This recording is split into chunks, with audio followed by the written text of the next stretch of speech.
فقہ، قرآن اور حدیث کے احکام پر غور کر کے کچھ بزرگوں نے عام لوگوں کی آسانی کے لیے تفصیل کے ساتھ قانون بنا دیے جن کو فقہ کہا جاتا ہے۔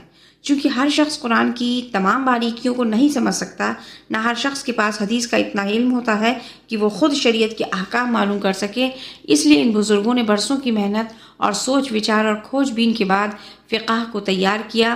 ان کے احسان سے دنیا کے مسلمان کبھی بری نہیں ہو سکتے۔ یہ انہی کی محنتوں کا نتیجہ ہے جو آج کروڑوں مسلمان آسانی کے ساتھ شریعت کی پیروی کر رہے ہیں اور کسی کو خدا اور رسول کے احکام معلوم کرنے میں دقت نہیں ہوتی۔ شروع میں بہت سے بزرگوں نے فقہ کو اپنے ڈھنگ سے تیار کیا تھا، مگر دھیرے دھیرے 4 فقہ دنیا میں باقی رہ گئیں اور آج دنیا کے مسلمان زیادہ تر انہی کی پیروی کرتے ہیں۔ نمبر 1، امام ابو حنیفہ۔ نمبر 2، امام مالک رحمۃ اللہ علیہ۔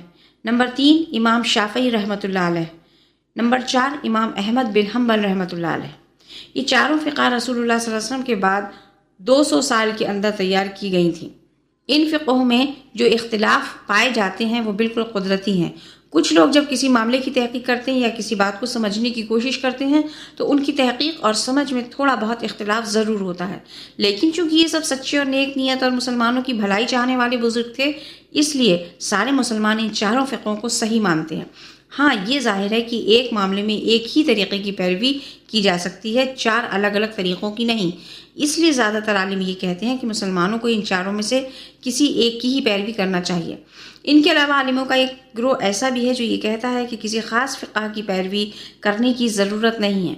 علم رکھنے والے آدمی کو سیدھے قرآن اور حدیث سے احکام معلوم کرنے چاہیے، اور جو لوگ علم نہ رکھتے ہوں انہیں چاہیے کہ جس عالم پر بھی ان کا اطمینان ہو اس کی پیروی کریں۔ یہ لوگ اہل حدیث کہلاتے ہیں۔ اوپر کے چاروں گروہوں کی طرح یہ بھی حق پر ہیں۔